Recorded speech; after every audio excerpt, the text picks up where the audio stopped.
What's good, YouTubers and YouTubettes? This is JB Sports, back again with another one.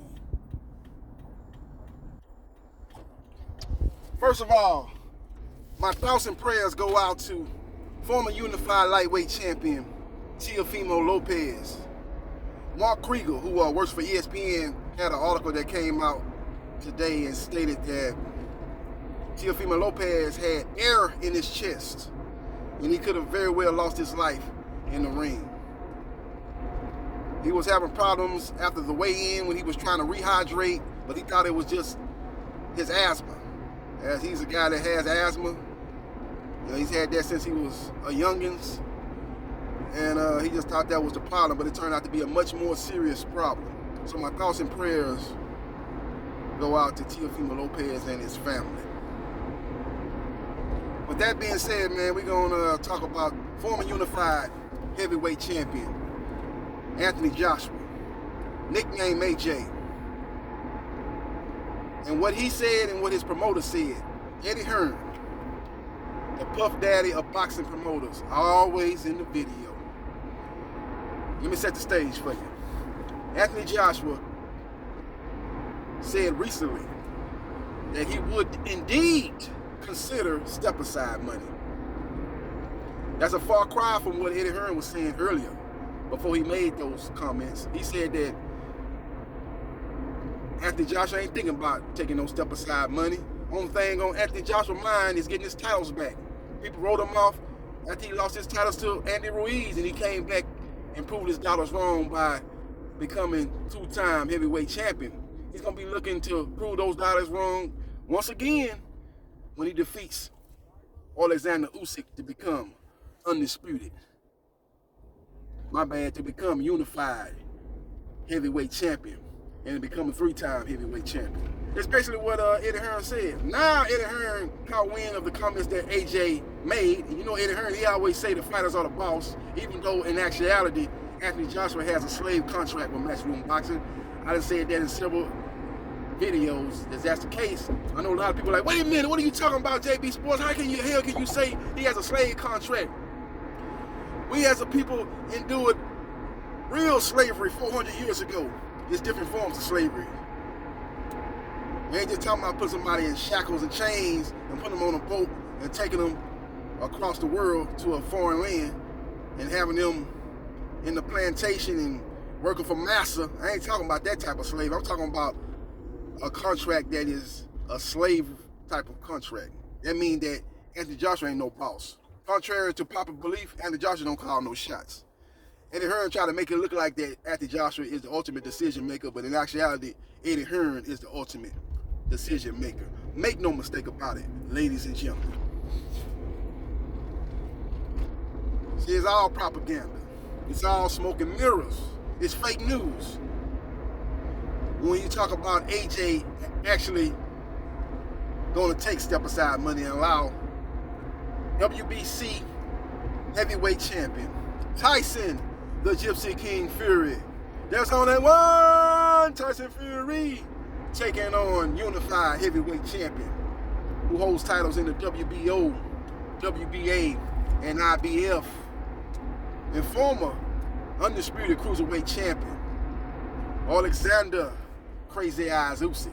No, that's not going to be the next fight. The next fight is going to be Anthony Joshua looking to become three-time, not one, not two, not three, in my LeBron James voice, but try to become three-time heavyweight champion. Put his name alongside the greatest of all times, Muhammad Ali. That's what's going to take place in the first quarter of 2022. All this stuff you're hearing about him taking step-aside money, it's fugazi. It's fake news. It's not happening. It's a bunch of BS. It's propaganda. It's Eddie Hearn doing Eddie Hearn type of thing. Because Eddie Hearn says a whole different thing earlier. He said AJ ain't trying to hear nothing about no step-aside money. AJ, his single-mindedness is on getting his titles back. That's it, end of discussion. Now he's talking about, okay, we'll consider it. Don't play no games with us, though. It's got to be for a whole lot of money, but we'll consider it. But you got to understand, man, what's the backstory of this whole situation? The backstory is Dillian White, a.k.a. the Can Man. He's supposed to be in line to fight for the WBC title. He's number 1 in the WBC. He's the WBC interim type champion. I don't know why he's the number 1 contender in the mandatory when he got knocked out and put to sleep like Alexander Povetkin had given him some NyQuil. He got put to sleep. Now he came back in the rematch and beat a guy that had just recovered, not fully recovered in my opinion, but had just come off COVID-19. And you could tell that was not the same Alexander Usyk. I think Dillian Whyte would have beat him anyway, but he wouldn't have stopped him like that. He stopped him inside 4 rounds. I don't think it would have been that lopsided, that one-sided type of fight. I think it would have been one of them fights where he would have slowly broke him down and maybe stopped him later on, but inside 4 rounds, he looked like, yeah, no, he's not going to be destroying that guy. He looked like Anthony Joshua looked before the Klitschko fight. He's going in there and destroying guys. You know, couldn't handle his power, couldn't handle his style. That's how he looked in that fight. But that's not the case, man. That boy was Alexander Povetkin. I don't think he was 100% going to that fight. Let me just say that.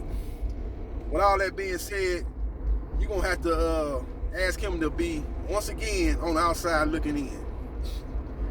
You know what I'm saying? And he ain't going for that. You know, he's suing the WBC right now trying to get a better purse split to fight Tyson Fury. Now, Tyson Fury could take a voluntary in the meantime, but he's going to be looking to fight Tyson Fury at the earliest in the spring of 2022, at the latest, the summer of 2022. So you're going to have to ask him to step aside so Anthony Joshua can fight the winner of Alexander Usyk versus Tyson Fury. See, that's what I'm saying. All this ain't nothing but a non-story. This ain't nothing but a lot of people putting some stuff in the headlines. And you got to understand that Hearn doing everything he can do. He's a promoter. Anything he can do to bring publicity and press to him and to the fight that's going on this weekend between Devin the Dream Haney and JoJo Diaz, he's going to do. He looks at all this stuff. Even though it's a non-story, it's fake news, it's still getting people focused on him. And while he's talking about that, he can also talk about the Devin Haney and JoJo Diaz fight. He's looking at that, and he's also looking at, he doesn't want to be seen as a guy that's dictating Anthony Joshua's career, which is indeed the case, but he don't want that out there for the public to see. It's all smoke and mirrors, ladies and gentlemen. So kill that noise about Anthony Joshua taking step-aside money to allow Usyk and Fury to fight, because it's not going to happen. I'm here to tell you right now, if it does go the other way, I'll be the first person to do a video and eat crow and say I was wrong. But I don't think that's going to be the case. It's not happening. And anytime you hear these people talk about something, then when you look at the whole backdrop and you look at the whole situation, you can understand that there's no way this fight is going to go down like that. Usyk and Fury is not happening. Usyk is fighting AJ in a rematch. Fury is fighting probably Joe Joyce if Dillian Whyte continues to keep his case going against the WBC as he's trying to get a split closer to 55-45 and 80-20. If he continue with that, then he might not be able to get his hands on Tyson Fury until the summer of 2022. But he's not going to be willing to get pushed back to the fall of 2022 when that'll be the third fight for Fury, because he says he's going to fight 3 times this year. He don't want to be the third fight. He wants to be the first fight. And worst case scenario, it'll be the second fight. He's not going to be willing to step aside. You want to pay 2 guys to step aside in actuality. That's what I'm saying. All this ain't nothing but a non-story. It's fake news. Frank Warren and Barbara Aaron will not only have to pay AJ step-aside money, but they would also have to pay Dillian Whyte step-aside money. And that's a lot of money to pay for step-aside money in a fight that's big over there in the UK and maybe big over there in the Ukraine, where you're from, but it's not a big fight over here in the United States. They're going to be fighting over there probably in the UK. It'll be a 5 o'clock, afternoon start time here in Houston. And a lot of people ain't even going to be watching that fight. People be out and about, man, shopping and doing things. That's probably going to be right around the time of March Madness. They better not be putting it over there in March doing March Madness. They sure ain't going to have hardly nobody watching that fight.